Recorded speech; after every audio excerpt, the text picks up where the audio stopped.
இன்னைக்கு ஒரு crispy cauliflower bytes தான் செய்ய போறோம். இது கீழ கிறிஸ்பியாவும், மேல சாகியாவும் சூப்பரா இருக்கும். காலிஃப்ளவர்ல ஏதாவது டிஃபரெண்ட்டா செஞ்சு சாப்பிடணும்னு நீங்க தோணுச்சுன்னா, இந்த மாதிரி ஒரே ஒரு தடவ ட்ரை பண்ணி பாருங்க. ரொம்பவே நல்லாயிருக்கும்.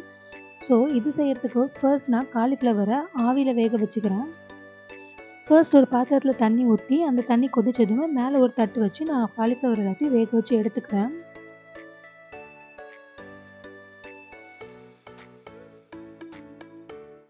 இப்போ காலிஃப்ளவர் நல்லா வெந்து சூப்பரா ரெடி ஆயிடுச்சு. 80% வேக வச்சாலே போதும். ஃபுல்லா வேகணும்னு அவசியம் இல்ல. இப்போ ஒரு பேன்ல ஃபர்ஸ்ட் நான் எல்லா இடத்துலயும் பரவலா படுற மாதிரி பட்டர் தேய்ச்சுக்கிறேன். வெண்ணெய் எடுத்து ஃபுல்லா கோட்டிங் குடுத்துக்கிறேன். இப்போ இது மேல ஒரே ஒரு காலிஃப்ளவர் துண்ட வச்சு நான் ஒரு கிளாஸ் வச்சு இந்த மாதிரி அமுக்குறேன். இப்போ இதுக்கு மேல கொஞ்சமா பீட்சா சாஸும், இது மேலேயே கொஞ்சமா சீஸ் வச்சுக்கிறேன். மேல கொஞ்சமா ஆரிகானோ எல்லாத்தையும் போட்டு, அதே மாதிரி மீதி இருக்க எல்லா காலிஃப்ளவர்ஸையும் வச்சு அழுத்திட்டு, மேல கொஞ்சமா பீட்சா சாஸ், அது மேல கொஞ்சமா சீஸ், அது மேல கொஞ்சமா ஆரிகானோ தூவி, எல்லாத்தையும் பேன்ல தூக்கி அடுப்புல வச்சிட வேண்டியதுதான்.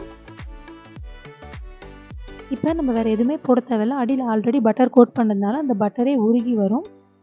க்ளோஸ் பண்ணி நல்லா 5 மினிட்ஸ் ஃப்ரை பண்ணி எடுத்தீங்கன்னா, சூப்பரா ரெடி ஆயிடும். அடியில பயங்கர கிறிஸ்பியா இருக்கும். மேல அதே மாதிரி சீஸியா, சாகியா இருக்கும். இப்போ இது எல்லாத்தையும் நம்ம பிளேட்ல மாத்திக்கலாம்.